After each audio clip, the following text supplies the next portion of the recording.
Hi, it's Brian with High Desert Adventure. Thanks for joining me today. Today I went out to the mailbox and I have a package. Well, let's go ahead and open it up and see what we have.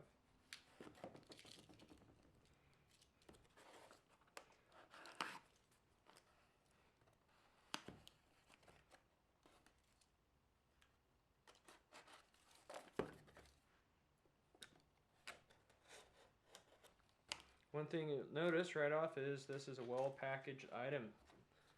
So let's see what we have in here. So what I've ordered is a RUCAS. It's a repurposed ultralight compact alcohol stove. What we have in the box, which is, it's a fairly nicely packed, snug box, the instructions, a Vargo alcohol fuel bottle. So this bottle is actually designed to hold the fuel we use, as well as the stove itself, which is nicely bubble wrapped for shipping. Well, let's go ahead and get into a bit of a review on this and see how this works. Before getting into the stove, I highly recommend just reading the instructions and become familiar with the stove you're about to use.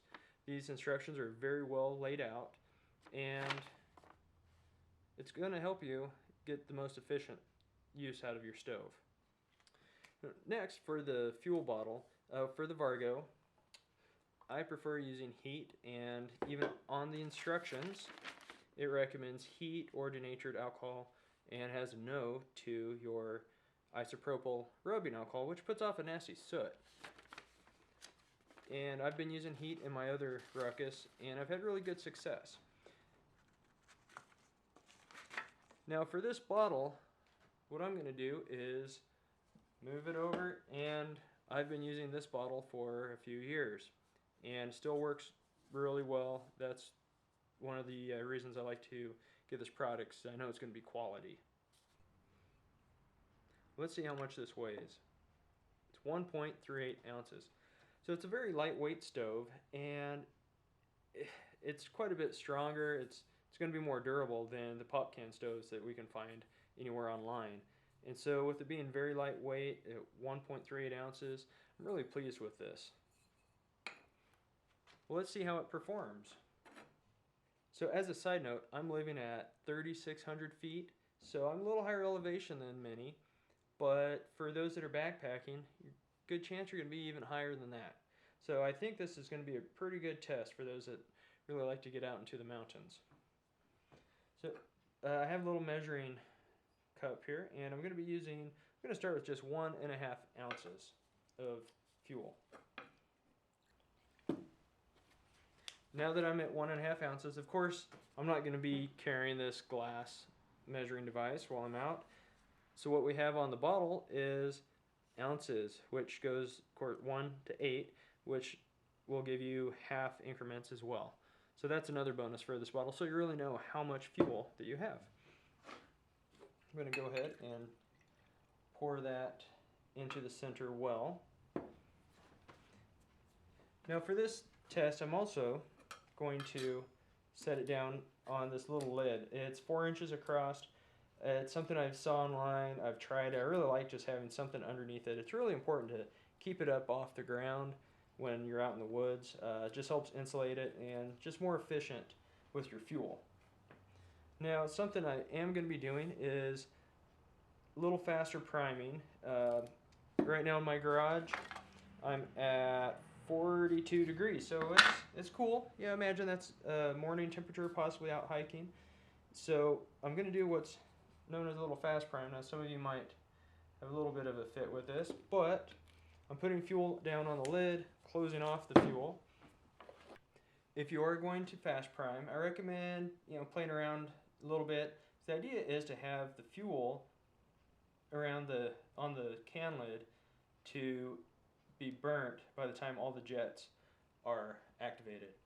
Now imagine you're out camping, so we're either going to be using maybe a little striker to throw some sparks, maybe a lighter, and often we're not going to be having one of these. So I'm going to stick with lighting it with my little spark thrower.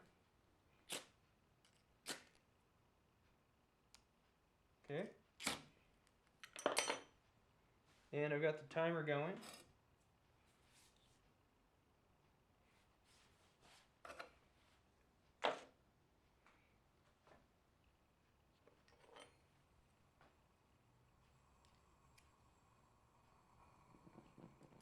And 17 seconds.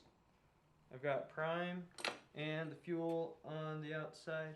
Yeah, a little bit left, but let's go ahead and I'm going to place a water pot on here.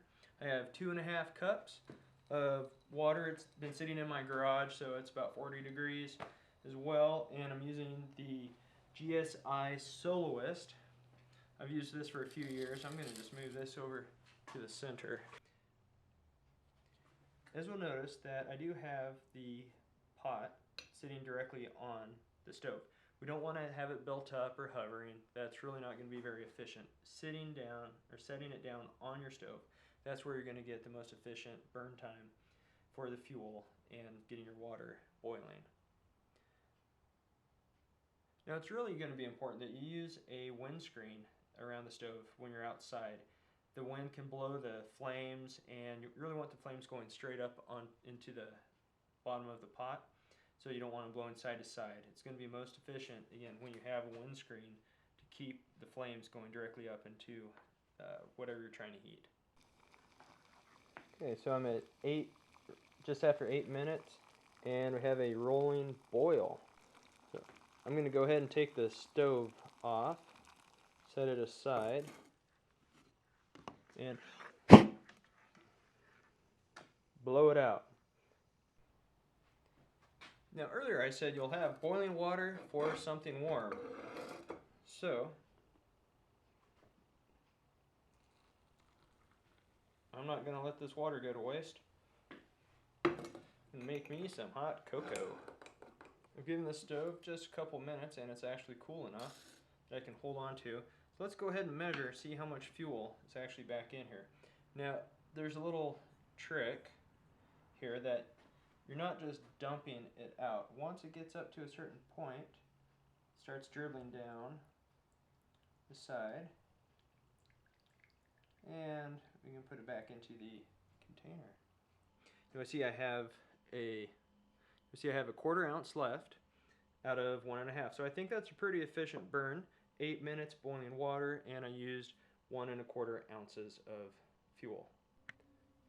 Overall, I'm really pleased with this stove. It's my first time. Like I said, I just received it in the mail today, and I wanted to get to it. This was the first boil that I had with the stove. So again, I'm using the GSI Soloist, the RUCAS.Stove HD, heavier duty, and this is going to be my new camp stove for backpacking this year.